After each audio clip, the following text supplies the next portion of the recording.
Good morning, Professor Garlic. How wonderful it is to see you again, Lenora dear. Oh, here.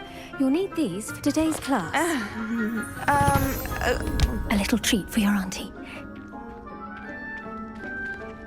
Ah, hello. Class, please welcome the newest rose in our garden. We do look forward to growing together. How thrilling it is to have everyone back together again. This year will be filled with enchantment and excitement, but the most important thing cultivated in herbology is knowledge. The prudent herbologist is no more afraid of the venomous tentacular than the bouncing bulb. Now then, today we will be acquainting ourselves with the mellifluous tuber known as the mandrake root. Accio. Let's see if we can't make our fibrous friends a bit more comfortable, shall we? First, let's protect our ears.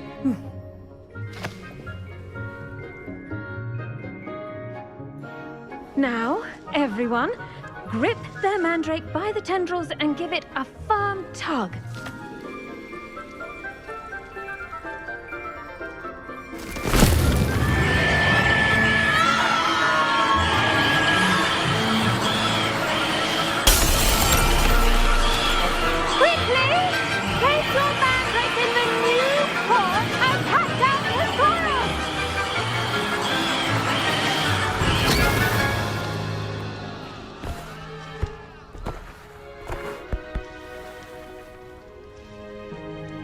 The soil should envelop the root like a warm, dirty blanket, putting the mandrake right at ease. Reparo! I'm very sorry about that. Yours was a bit mature, I'm afraid. All right then, off you go. Splendid work, everyone. Now, for our next task, we'll be planting dittany at our potting tables. You can all get started. I need to have a brief word. I wonder if hippogriffs like knotgrass. I do wonder about Professor Fig. He's hardly ever in his classroom. Most strange. Yes, Professor. Firstly, well done with your mandrake. They can be rather difficult to get a grasp of. I'll say. Nearly went deaf. Well, yes. Of course, the cry of a mature mandragora can be fatal, so remember to keep those ears protected. Now, as I mentioned, next we'll be planting dittany. Let us find you some seeds. I already have some, Professor. Picked them up in Hogsmeade. You visited the Magic Neep. Wonderful! A prepared student is bound to bloom. I've arranged for you to have your own potting table here in the classroom. Wasn't easy to spare one on such late notice. Plant the seeds there now, and you can return to harvest them later. Even with soil, sunlight, and a bit of magic, they will take time to grow. Let's see how to balance my star thistle arrangement. Niffler's Fancy or roses?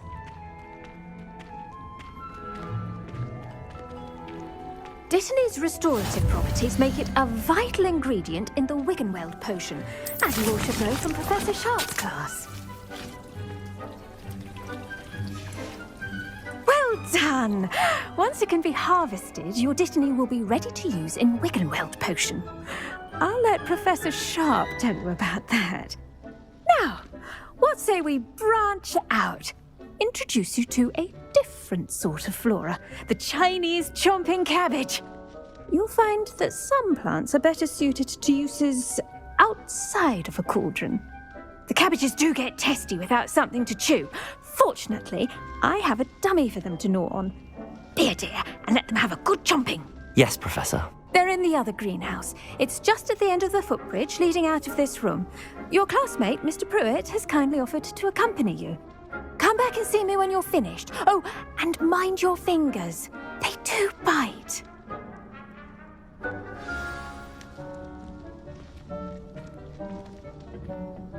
Hello.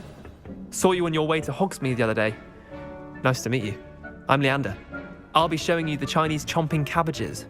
Up these stairs will take us there. But your lead.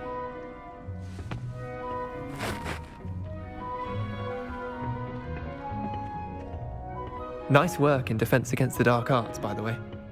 Excuse me? Your duel with Sebastian! And he's good. Thinks he's really good. But you outright slaughtered him. It was brilliant. Oh. Well, thank you. I nearly put Sebastian in his place myself. I mean, I would have, if Hecate hadn't stopped me. Didn't she stop that dragon skull from crushing you? Typical Slytherin trick, dropping a dragon skull on someone during a fight. We Gryffindors fight with honor. Here we are, home of the Chinese chomping cabbage. Go on. Now, see that dummy? Just toss the cabbages at it, and they'll do the rest.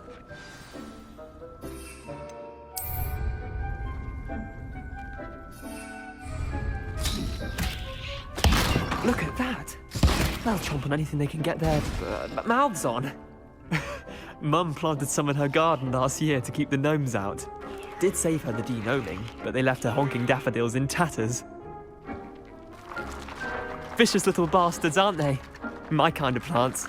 Not like stupid booba tubers and bouncing bulbs. The kind of plants that just have your back in a fight. Not saying you can't go it alone, but, well, imagine that wasn't a dummy. I suppose they could prove useful outside of the greenhouse. Nothing wrong with a bit of backup, even if it is from a cabbage. It's chaos out there. Trolls in Hogsmeade and such. You can't be above throwing a cruciferous vegetable if necessary. Dogweed and deathcap has more of them, if you're keen. Other plants too. Ones your parents wouldn't plant in the garden. You get the idea. Anyway, we probably ought to head back to class. Take your time. I'll see you back in class.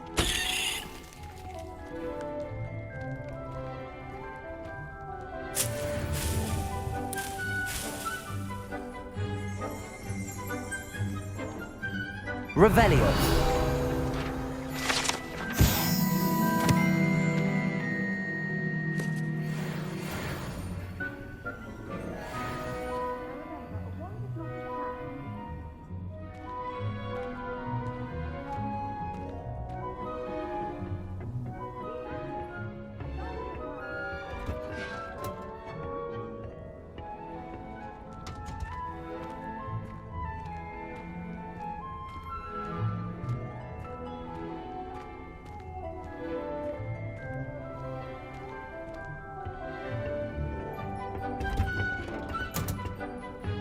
That helpful reminder as to why we should always wear our dragon hide gloves, I shall end our lesson here.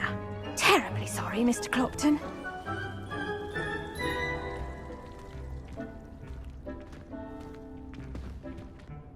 I tended to the Chinese chomping cabbages, Professor. Remarkable plants, aren't they? I hope they weren't too much trouble. Oh, don't see any bite marks or missing digits. And good, as you do seem to be quite green-fingered. Oh, I'm eager to see your skill in the soil continue to blossom. Magical plants have so much to offer. I'm eager to learn more. I'm glad. Herbology is a bounteous subject. Tend to your garden, and it will tend to you. Huh. Well, I suppose that's everything. Do come by for a chat sometime. I so enjoy checking in with my new students.